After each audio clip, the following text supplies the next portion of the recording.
Bienvenue dans cette nouvelle édition du Non-Stop Info. Sommaire du dialogue politique à la Semaine nationale de la citoyenneté. 2016 aura été l'année de l'apaisement en Guinée, une année qui a vu aussi la disparition de plusieurs personnalités politiques.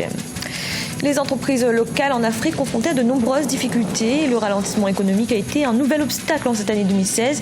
Des entrepreneurs ont néanmoins trouvé des idées innovantes pour y faire face.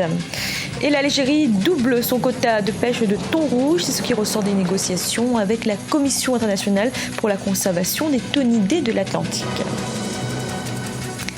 Mais tout d'abord, en République démocratique du Congo, le dialogue politique entre pouvoir et opposition sous l'égide de l'Église catholique devrait se clôturer ce vendredi.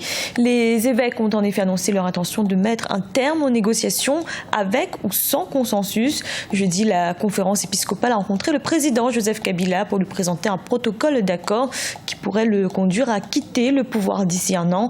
Les conclusions du dialogue devraient donc être connues ce vendredi.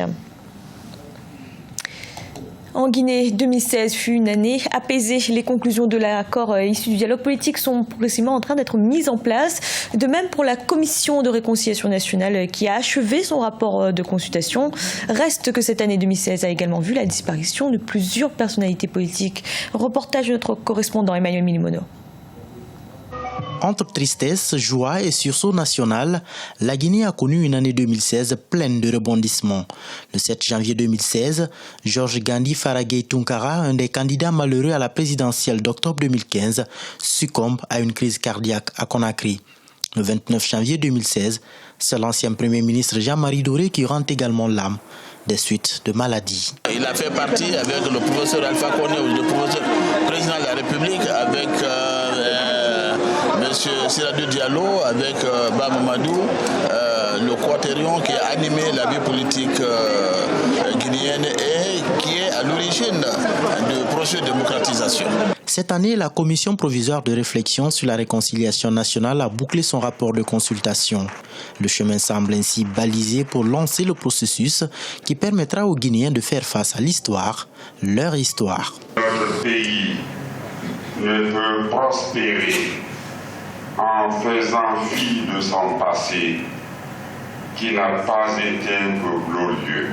2016, c'est aussi ce climat politique tendu dans les premiers mois, mais qui découle sur un dialogue politique rassurant dont les conclusions sont progressivement en train d'être mises en application. Ce dialogue, 5e du genre, porte la touche personnelle du président Alpha Condé. Après tout, nous nous battons tous pour l'intérêt de ce pays.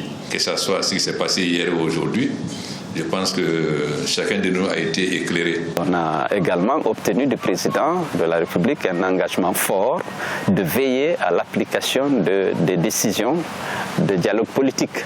Cultiver le civisme et la tolérance entre les populations, c'est le nouveau chantier du gouvernement guinéen. Chaque année désormais, il lui sera consacré une semaine du mois de novembre, dénommée Semaine nationale de la citoyenneté. 2016 est également l'année à laquelle le dossier des massacres du 28 septembre 2009 a connu ses plus beaux rebondissements. Le commandant Toumba Diakité, arrêté à Dakar, est l'un des acteurs clés de ce procès qui se prépare. Et cette grande première en Afrique, la première ligne de train à grande vitesse du continent se construit actuellement au Maroc. Le TGV devait être prêt pour 2018. Les travaux sont terminés à presque 85%. Le projet a coûté près d'1,9 milliard de dollars. Le pays attend d'importantes retombées économiques. Cette ligne à grande vitesse permettra de relier Casablanca à Tanger, les deux pôles économiques du pays. Les entreprises locales en Afrique sont confrontées à de nombreuses difficultés et le ralentissement économique que connaît actuellement le continent a été un nouvel obstacle en cette année 2016. Des entrepreneurs ont néanmoins trouvé des idées innovantes pour faire face à la conjoncture. Birama Sonera. En Afrique, des entreprises ont fait face à de nombreux défis en 2016. Il s'agissait notamment du ralentissement économique dans plusieurs pays du continent. Cependant, beaucoup d'entrepreneurs ont trouvé des moyens afin d'attirer de nouveaux intérêts et de promouvoir leurs produits et services. C'est le cas par exemple de cette Libérienne propriétaire d'une entreprise de mode. C'était une occasion pour les gens d'avoir un espace agréable, être en mesure d'essayer les vêtements, de magasiner confortablement, de ne pas avoir à subir les prix. Et c'était aussi une occasion pour moi de montrer aux gens que les Libériens pouvaient mettre en place un bel établissement.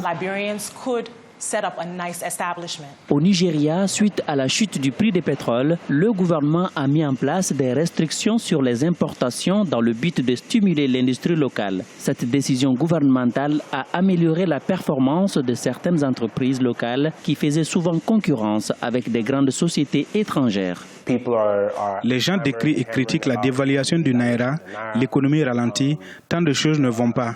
Et nous voyons cela comme une opportunité. Nous l'avons vu depuis des années et maintenant nous croyons que c'est le moment pour nous de vraiment briller. Et en Afrique du Sud, la côte nord de KwaZulu-Natal est généralement considérée comme une région défavorable à la culture des fruits. Olani Goumed a injecté plus de $1 million dans sa ferme. Son entreprise est aujourd'hui certifiée pour l'exportation des fraises partout dans le monde.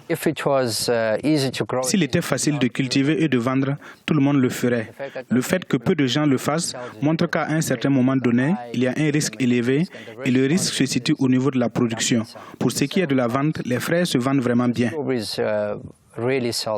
En dépit d'une économie en difficulté constatée dans plusieurs pays du continent, certaines entreprises locales africaines ont pu concurrencer des grandes entreprises.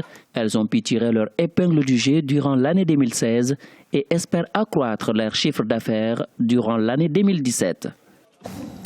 1046 tonnes de thon rouge, c'est ce que l'Algérie est finalement autorisée à pêcher à l'issue des négociations entamées avec la Commission internationale pour la conservation des thonidés de l'Atlantique. Le pays voit ainsi sa quote-part de pêche de ce poisson augmenter de 500 tonnes en 2017. Siamo Victoria Sedji.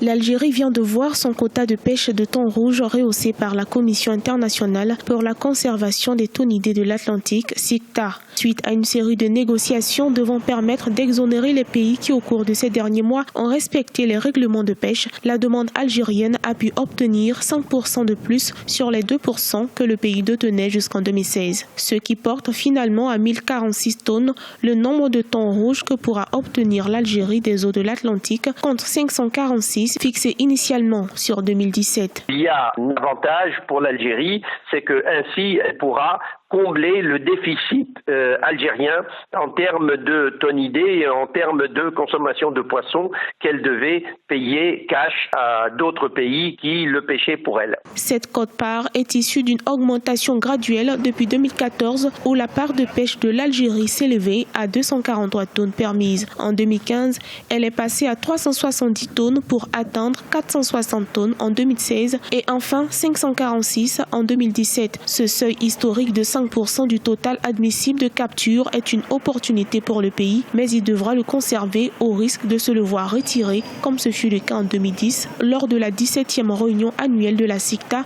où son quota avait été restreint à 1% contre 5% auparavant. L'Algérie ne pouvant pas accéder directement à l'Atlantique, elle a dû, par le passé, créer des sociétés de pêche communes avec la Mauritanie, où la pêche se faisait évidemment dans l'Atlantique, devant les côtes méditerranéennes, devant les côtes atlantiques de la Mauritanie. L'idée est de utiliser ensemble une partie du quota mauritanien qui n'est pas utilisé pour que l'Algérie accède à cette pêche atlantique. L'Algérie devra donc se défendre pour montrer que les sociétés communes qu'elle a créées ont besoin de cela. Évidemment, la Mauritanie aura peut-être à intervenir dans ce dossier. L'Algérie, qui importe plus de 300 millions de dollars de poissons, devra lors des prochaines négociations prévues en 2017 protéger cette quote-part en négociant davantage une présence réglementée dans les eaux de l'Atlantique par rapport aux autres pays, notamment ceux de la rive nord.